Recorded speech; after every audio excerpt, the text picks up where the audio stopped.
युगे 28 विटेवरी उभा वामांगी रखुमाई दिसे दिव्य शोभा पुंडलिकाचे भेटी परब्रह्म आले गा चरणी वाहे भीमा उद्धरी जगा जय देव जय पांडुरंगा ओ हरी पांडुरंगा रखुमाई वल्लभा राईच्या वल्लभा पावे जीवलगा जय देव जय पांडुरंगा। तर आज आहे आषाढी एकादशी। तुम्हाला आषाढी एकादशीच्या खूप खूप शुभेच्छा। तर कसे आहात तुम्ही? आय होप तुम्ही खूप मस्त असाल, छान असाल, सुंदर असाल, सुरक्षित असाल आणि माझ्या एका नवीन व्हिडिओमध्ये तुमचं खूप खूप स्वागत आहे। तर आज आहे आषाढी एकादशी। तुम्हाला सगळ्यांना आषाढी एकादशीच्या खूप खूप शुभेच्छा आहेत आणि आज मोहरमसुद्धा आहे, त्यामुळे मोहरमची तुम्हाला खूप खूप शुभेच्छा। जसं तुम्ही बघितलंच असेल की युगे 28 विटेवरी उभा। तर हे जे विठ्ठल आहेत आपल्यासाठी 28 युगे ते विठेवरती, वीट असते ना आपली, त्या विटेवरती ते उभे आहेत। तर मी तुम्हाला सांगेल की ना, जे पुंडलिक होते, तर पुंडलिक हे विठ्ठलाचे भक्त होते। तर पुंडलिक हे विठ्ठलाचे एवढं नामस्मरण करायचे, सतत त्यांच्या नामात असायचे, सतत त्यांची भक्ती चालूच असायची। एवढे ते भक्तिमय होते पुंडलिक। एकदा काय झालं माहिती आहे का, विठ्ठल पुंडलिकाला भेटायला आला। तेव्हा जे पुंडलिक होते तेव्हा ते त्यांच्या आईवडिलांची सेवा करत होते। तेव्हा विठ्ठलाने सांगितले, अरे पुंडलिका, मी आलोय, तुला भेटायला आलोय। तेव्हा पुंडलिकाने सांगितले, थांब। पुंडलिक बोलला, थांब, मी माझ्या आईवडिलांची सेवा करतोय, माझं काम पूर्ण झालं ना का मग आपण बोलूया। तेव्हा पुंडलिकाने विठ्ठलाला वीट दिलेली आहे आणि सांगितलं, ह्या विटेवरती उभा राहा। अशी जी वीट आहे अशी खाली पाठीमागे फेकलेली आहे आणि सांगितलेलं आहे, या विटेवरती उभा राहा, मी माझ्या आईवडिलांची सेवा करून झाली की मग मी तुझ्याशी बोलेन। आणि म्हणून युगे 28 विटेवरी उभा। तर जसं विठ्ठलाचा भक्त पुंडलिक आहे, तसे विठ्ठलाचे भक्त खूप सारे आहेत, खूप सारे असे पुंडलिक आहेत आणि त्यांच्या भेटीला 28 युगे विठ्ठल आलेला आहे, म्हणून तो विठेवरती उभा आहे। तर ह्या सगळ्या गोष्टी आहेत। आणि मी तुम्हाला सांगते, संत तुकाराम महाराज, तर हे सुद्धा विठ्ठलाचे भक्त होते। विठ्ठल आणि तुकाराम महाराजांचं एवढं अतूट नातं होतं ना, म्हणजे बोलतात ना की इकडे तुकाराम महाराजांना काही त्रास झाला तर तिथे विठ्ठलाला त्रास व्हायचा, एवढं त्यांचं नातं घट्ट होतं।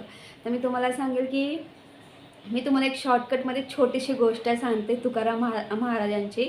तर हे जे तुकाराम महाराज होते, तर ते म्हणजे घर होतं पण संसार वगैरे करत नव्हते। ते फक्त अभंग लिहायचे आणि ते अखंड विठ्ठलाच्या भक्तीमध्ये त्यांची अखंड भक्ती चालू असायची, अखंड नामस्मरण चालू असायचं त्यांचं, अखंड ते विठ्ठल विठ्ठल विठ्ठल विठ्ठल असे सतत त्यांचं ते चालू होतं वगैरे, आणि ते अभंग लिहायचे। तर या सगळ्या गोष्टी होत्या। आणि तेव्हा गावातले असे खूप वर्ष चालू होतं, तेव्हा गावातले सगळे लोक संत तुकाराम महाराजांना सांगायचे, अरे विठ्या, आणि नाही, अरे तू काही येडायस का रे? अरे तू तुझं घर संसार सोडून हे काय करतोय, नुसता विठ्ठल विठ्ठल विठ्ठल, आणि हे काय नुसतं अभंग वगैरे लिहितोयस तू? अरे, आणि तुझा विठ्ठल तुला देतो तरी काय? अरे बघ, तुझ्या घरात धड खायला नाही, तुझ्या बायकोबरोबर कपडे पण नाही अरे घालायला वगैरे, अरे सोड ते भक्ती वगैरे आणि कामधंद्याला, काय चाललं तुझं? असे खूप सगळे लोक त्याला बोलायचे वगैरे। तर संत तुकाराम महाराज ह्या सगळ्या गोष्टींकडे दुर्लक्ष करायचे। आणि मग ह्या सगळ्या गोष्टी जेव्हा विठ्ठलाला समजल्या, कारण संत तुकाराम महाराज आणि विठ्ठलांचं अतूट नातं होतं, कारण संत तुकाराम महाराजांना जर काही दुःख झालं तर ते विठ्ठलाला व्हायचं, एवढं त्यांचं नातं अतूट होतं, जेवढी भक्ती श्रेष्ठ होती। तर हे जेव्हा विठ्ठलाला कळलं तेव्हा विठ्ठल तुकाराम महाराजांना भेटायला आले आणि त्यांना सांगितलं, हे बघ, तुला माझ्यामुळे खूप जण बोलतायत, हां, तुला खूप माझ्यामुळे तू माझी भक्ती करतोस म्हणून तुला लोक खूप वाईट साईड बोलत आहेत, तर प्लीज तू त्यांचं ऐक, तू माझी भक्ती नको करू, तू जा तुझा संसार वगैरे कर. आणि खरंच तुझ्या घरामध्ये काय खायला नाही आहे, मुलांना कपडेसुद्धा अरे घालायला नाही आहेत वगैरे, अशा परिस्थितीमध्ये आहेत आणि याच्यामध्ये मी तुला काहीच करू शकत नाही ना, मी तुला मदत करू शकत. तर प्लीज तू माझी भक्ती नको करूस. हां, तुला लोक येऊन बोलतायत, मला ते खूप वाईट वाटतं. असं जेव्हा विठ्ठल बोलले आणि विठ्ठल हे सगळं बोलून चाललेच होते, तेव्हा संत तुकाराम महाराज बोलले, विठ्ठला थांब, तू तुझं म्हणणं ऐक, तुझं म्हणणं तू मला सांगितलंस, मी ऐकूनसुद्धा घेतलं, पण आता तुला माझं म्हणणं ऐकावं लागेल. मी तुझं ऐकून घेतलं, आता तुला माझं ऐकून घ्यावं लागेल. तेव्हा संत तुकाराम महाराज बोलले, भक्ती करायची की नाही हे मी ठरवेल. हां, तू मला सांगायचं नाही भक्ती करायची की नाही, भक्ती मला करायची आहे. तेव्हा तुकाराम महाराजांनी सांगितलं, जोपर्यंत मी जिवंत आहे तोपर्यंत मी तुझी भक्ती करत राहील, असं विठ्ठलाला सांगितलं. लोक काहीही बोलू दे, मला काहीच फरक पडत नाही आणि मला तुझी भक्ती करायला आवडतं आणि मी करत राहील. ते त्यांच्या मतांवर ते ठाम होते, विचार करा. तर हा सगळा भाग आहे. आणि आणि संत तुकाराम महाराज यांचा महिमा जेवढा गावा ना तेवढा कमीच आहे. आणि तुम्हाला एक गोष्ट सांगू का, जेव्हा ना शिवाजी महाराजांनी तुकाराम महाराजांना खूप सारा नजराणा दिला होता, कपडे वगैरे दिले होते वगैरे, तेव्हा आणि संत तुकाराम महाराज तेव्हा डोंगरावरती गेले होते आणि ते ना जेव्हा त्यांना अशी भक्ती वगैरे करायची ते डोंगरावरती जायचे. आणि तुम्ही ते ऐकलंच असेल, अभंग वृक्षवल्ली अम्मा सोयरी, तो सुद्धा एक अभंग आहे, तो खूप छान असा अभंग आहे. तर ते नेहमी डोंगरावरती जायचे आणि मोकळ्या अशा वातावरणामध्ये ते अखंड नामस्मरण करायचे. तिथे बसून ते अखंड ते अभंग वगैरे लिहायचे. आणि जेव्हा ते हे सगळं झाल्यानंतर ते घरी चालले होते, तेव्हा घरी जाऊन बघतो तर काय सगळीकडे म्हणजे पूर्ण नजराणा, घर वगैरे व्यवस्थित. आणि तुकारामांची बायको आवडी, तर तिने छान मस्त छान अशी साडी घातली होती. तेव्हा जाऊन तुकाराम महाराज त्यांच्या बायकोला सुद्धा त्यांनी ओळखलं नाही. तेव्हा ते बोलले, ए तू कोण आहेस आणि तू माझ्या घरात काय करतेस? तेव्हा बोलले, अहो मी तुमची बायको, तुम्हाला ओळखलं नाही का? तेव्हा तुकाराम महाराजांना कळालं की शिवाजी महाराज आले होते. तेव्हा तुकाराम महाराजांनी सांगितलं त्यांच्या बायकोला, आवडीला सांगितलं, अगं ए आवडे, बस हे आपलं काहीही नको आहे, अगं हे काहीही नको, आपण आपल्या कष्टाने कमवूया, पण हे नको आहे आपल्याला. तेव्हा शिवाजी महाराजांनी तुकारामांना जेही काही नजराणा वगैरे जेही काही दिलं तर त्यांनी ते शिवाजी महाराजांना रिटर्न केलं. आणि तेव्हा शिवाजी महाराज बोलले तुकारामांना की असं का? तर ते बोलले की कसं आहे ना, त्यांना भक्ती करायला आवडते आणि ते बोलले की जर मला द्यायचं असेल तर माझा विठ्ठल मला देईल ना. त्यांनी या शब्दात सांगितलेलं आहे. म्हणजे विचार करा, त्यांना नजराणा आला होता तरीसुद्धा त्या नजराणाला ते अजिबात भुलले नाही. ज्यांचं आहे त्यांना देऊन टाकलं आहे. तर या सगळ्या गोष्टी आहेत. त्यामुळे संत तुकाराम महाराज आणि विठ्ठलांचं खूप अतूट नातं आहे आणि त्यांचा महिमा जेवढा गावा तेवढा कमीच आहे. तर ह्या सगळ्या गोष्टी आहेत आणि मला हे सगळं बोलायला खूप आवडतं. तर तेच, तर आता मी पूजा वगैरे करून घेते. तर त्याआधी मी प्रसाद करणार आहे. तर मी गोड शिरा म्हणून प्रसाद करणार आहे आणि मग पूजेला सुरुवात करणार आहे. तर चला तर आपण सुरुवात करूया पूजेला. हाय बोल. तुम्हाला आषाढी एकादशीच्या खूप खूप शुभेच्छा. तर इथे प्रसाद करण्यासाठी इथे मी गोड शिरा करणार आहे प्रसाद म्हणून. तर इथे आपल्याला रवा, साखर, तूप आणि दूध हे आपल्याला समप्रमाणात घ्यायचं आहे. त्यानंतर इथे मी वेलची आणि जायफळ पूड करून घेतलेले आहे. त्याचबरोबर इथे मी फ्राय पॅन घेतलेला आहे. या फ्राय पॅनमध्ये मी हा रवा ट्रान्सफर केलेला आहे. तर हा रवा जाड रवा आहे आणि तुम्ही जर प्रसाद करत असाल गोड शिरा तर जाड रव्याचा वापर करा. याने जो शिरा आहे छान मस्त मोकळा असा होतो. तर आपल्याला अगदी 7 ते 8 मिनटं हा जो रवा आहे मंद गॅसवरती भाजून घ्यायचा आहे. मंद गॅसवरती भाजून झाल्यानंतर आपल्याला यामध्ये तूप ॲड करायचं आहे आणि तूप छान मस्त आपल्याला मेल्ट करून घ्यायचं आहे आणि या तुपामध्ये हा रवा अगदी 1 ते 2 मिनटं छान मस्त फ्राय करून घ्यायचा आहे. तर इथे तूप मेल्ट झालेला आहे. आपण हा रवासुद्धा तुपामध्ये छान मस्त फ्राय करून घेतलेला आहे. तर आता यामध्ये आपण दूध ॲड करणार आहोत. हे जे दूध आहे मी दूध गरम करून कोमट करून घेतलेला आहे. तर इथे तुम्ही कोमट दुधाचा वापर करा. जर दूध नसेल तर तुम्ही गरम पाण्याचा वापर करा. गरम पाण्याचा वापर केला तरीही चालेल. म्हणजे एवढंच की आपला जो शिरा आहे छान मस्त मोकळा होईल. तर छान व्यवस्थित मिक्स करून घ्यायचं आहे. आणि अजून एक गोष्ट, त्या वाटीमध्ये मी थोडं गरम पाणी ॲड करून तो पाणीसुद्धा यामध्ये मी थोडा ॲड केला होता. त्यानंतर झाकण ठेवायचं आहे. अगदी 5 मिनटं वाफ द्यायची आहे आणि 5 मिनटानंतर झाकण काढून घ्यायचं आहे. आणि हा जो शिरा आहे छान मस्त मोकळा करून घ्यायचा आहे, मिक्स करून घ्यायचा आहे.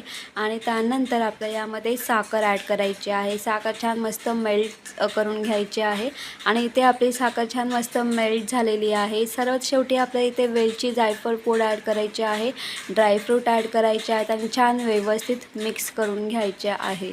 तर मी तुम्हाला सांगते, जेव्हाही तुम्ही प्रसादाचा शिरा करतात, गोड शिरा करतात, तेव्हा समप्रमाण घ्या. जेव्हा तुम्ही समप्रमाण घ्याल तेव्हा आपला गोड शिरा खूप छान मस्त आणि टेस्टी असा बनतो. तर इथे मी शिरा थंड करून या वाट्यांमध्ये मी ट्रान्सफर करून घेतलेला आहे. तर मी आता हे काजू बदाम आणि छान मस्त सजावट करून घेणार आहे. तर इथे आपला प्रसाद, आषाढी एकादशी निमित्त प्रसाद, तर गोड शिरा म्हणून हा प्रसाद आहे.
तर तुम्ही बघू शकतात की दुपारचे 2 वाजलेले आहेत.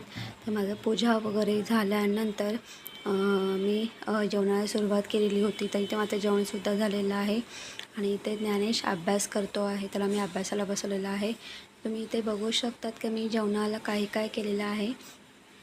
तर इथे डाळ आहे. तर इथे मी तुरीची डाळ केलेली आहे. त्यानंतर या डब्यामध्ये स्टीम राईस आहे. त्यानंतर इथे मी भरलेली कारली केलेली आहेत फ्राय पॅनवरती. तर यामध्ये ज्ञानेशला कारली आवडत नाही, पण जे आतलं जे स्टफिंग आहे ते ज्ञानेशला आवडतं. तर मी ते अशा पद्धतीने आज जेवण केलेलं आहे, डाळ भात आणि भरली कारली. तर तुम्ही बघितलंच असेल की मी जेवण केलेलं आहे. तर माझा उपवास आहे. तर मी उपवासाला मी फक्त ॲपल खाणार आहे. बाकी मी खिचडी वगैरे काही करणार नाही आहे. तर मी साबुदाणा वगैरे काही भिजत नव्हता टाकला, कारण का रात्री मी आम्ही 6:15 वाजता घरी आलो. त्यानंतर मग ते ॲमेझॉनचं जे पार्सल अजूनपर्यंत भेटलं नाही. बघू संध्याकाळपर्यंत तो मुलगा आला तर ते कळेल त्याने कोणाकडे दिलं आहे, कुठे ठेवलं आहे, काय वगैरे. तर काल संध्याकाळ तर पूर्ण तर त्यातले 2-3 तास तर असेच पार्सल इकडे तिकडे शोधण्यातच गेले. तर ह्या सगळ्या गोष्टी आहेत. त्यामुळे मला काल रात्री साबुदाणा भिजत टाकायला लक्षातसुद्धा नाही आलं आणि मी विसरून गेली. त्याच्यामुळे मग खिचडी वगैरे असं काही नाही आहे. आज मी फक्त उपवासाला ॲपल खाणार आहे. हां, बाकी मी ज्ञानेसाठी जेवण केलेलं आहे. डाळ भात आणि भरली कारली केलेली आहेत आणि बाकी मी संध्याकाळी उपवास सोडेल. तर संध्याकाळी उपवासाला हे जेवण असणार आहे, डाळ भात आणि भरली कारली. तर मी तुम्हाला सांगेल की ही जी भरलेली कारली आहेत, तर ज्ञानेशला कारलं आवडत नाही. त्यातलं जे आतलं जे स्टफिंग आहे तर ते त्याला आवडतं, हो ना? तर ह्या सगळ्या गोष्टी आहेत. तर तेच. आणि ना मला टेन्शन एका गोष्टीचं आहे, मला ते पार्सल भेटलं पाहिजे. तर त्या मुलाशी कॉन्टॅक्ट झाला आहे. जो डिलिव्हरी बॉय होता ना, त्याच्याशी कॉन्टॅक्ट झालेला आहे काल रात्री. तर तो आज येणार आहे. तर मग मी उद्या येतो, तुमच्याशी बोलतो, काय वगैरे ते कळेल. ठीक आहे या सगळ्या गोष्टी. आणि आज आषाढी एकादशी आहे. तर खूप छान वाटलं.